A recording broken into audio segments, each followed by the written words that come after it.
Hello and welcome to Provoking Tech. I'm Zach, and in today's video, I'm going to be discussing playing Far Cry 5 on LiquidSky's cloud gaming platform. So guys, buckle up and let's get ready for this wild ride.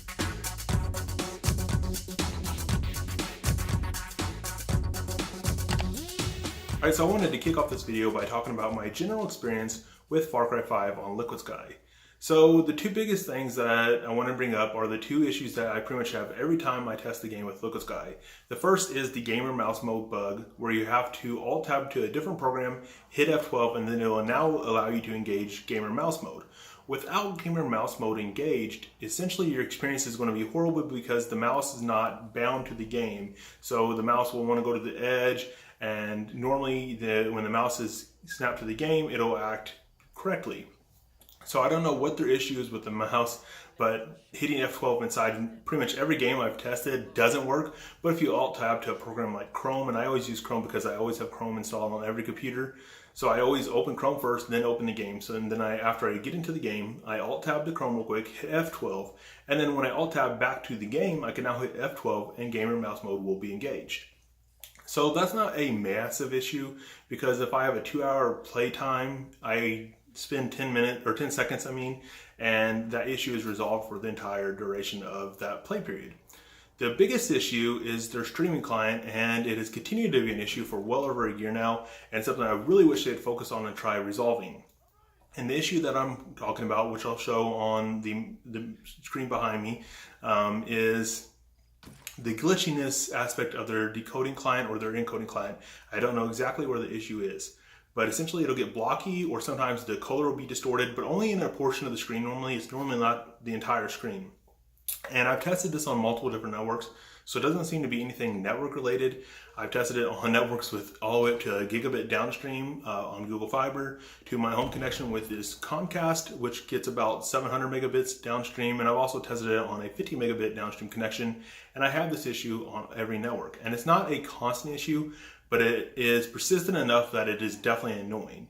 Of course, you can fix that issue by using an alternative streaming client, such as Parsec or Rainway, which I haven't covered too much, but I definitely will be covering in the near future, and looking deeper into Rainway and how it can help stream on different cloud gaming platforms.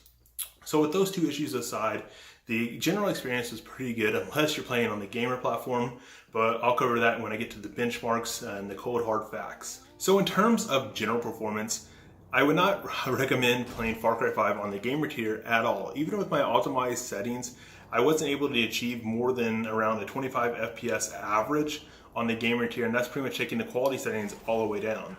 In fact, between the Ultra preset and my optimized preset on Far Cry 5 on the gamer tier, there was very little difference between the two. So this is indicating that it's probably not the graphical power that is related to our low benchmarks on the gamer tier. It's probably something to do with the very limited amount of RAM, or possibly the limited amount of CPU cores. Now on the Pro tier, we did notice a little bit better performance when I had my optimized preset. So if you're willing to take a little bit of a hit on the graphical fidelity, I would recommend pretty much dropping the settings down, and I'll share in the description below a image that has all the settings that I use for my optimized preset, so that you can match those and try to use those as a baseline, and you can tweak those if you want to up the graphics a little bit to try to get a experience in between the Ultra preset and my optimized preset. But the biggest difference between the optimized and the Ultra preset is the minimum frame rate that you're going to achieve on Far Cry 5, which for the Ultra preset is right at 13 FPS, and for my optimized preset was a low of 34.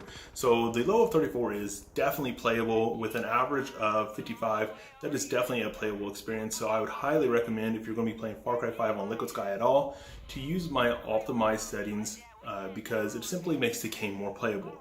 Now on the Ultra preset, if you want to have the best looking experience, you are going to achieve around a 40 FPS average, but you are going to have the occasional dips, especially in high action moments, that are going to bring Far Cry down to its knees at around a low of 13 FPS.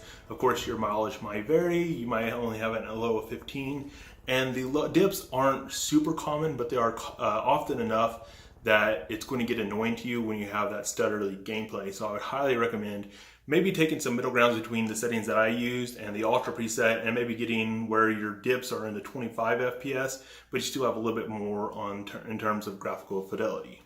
So in the benchmark graph that you're seeing now, this is a random 2-minute segment of gameplay from my benchmarks. So here you're seeing the actual FPS results, and you can really see here that the gamer plan has very little difference between the ultra preset and my optimized preset, which pretty much takes all the settings down to low. So this is showing a serious bottleneck somewhere in the gamer hardware, the gamer tier hardware, whether that be either CPU cores, memory, or it could possibly still be GPU, but not in terms of GPU processing power. It could be GPU VRAM that you're given access to on the gamer tier. I didn't dive too deep into the actual hardware usage while benchmarking, and maybe that's something I should do in the future so I can try to determine where exactly the bottleneck is.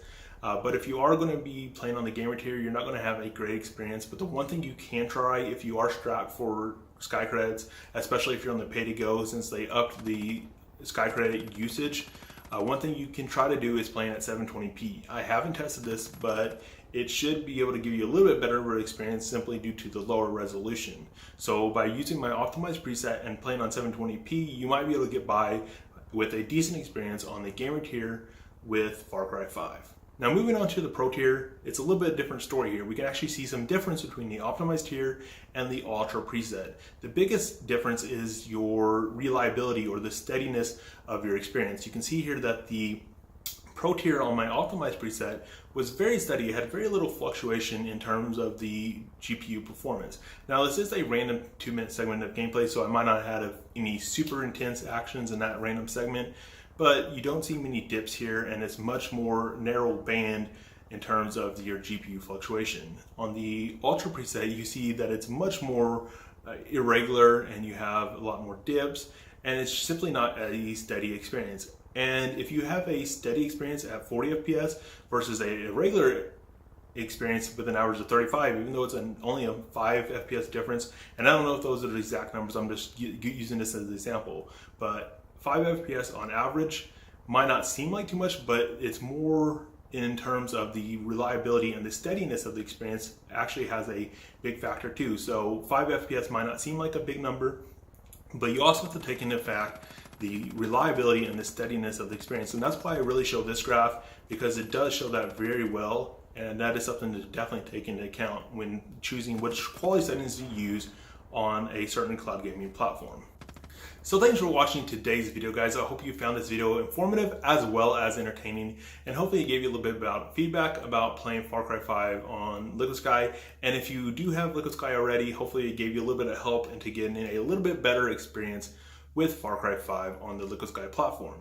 So thanks for watching, guys. If you liked this video, give it a big like. I greatly appreciate your guys' support. And also, if you're not already an existing subscriber, make sure to smash that subscribe button, guys.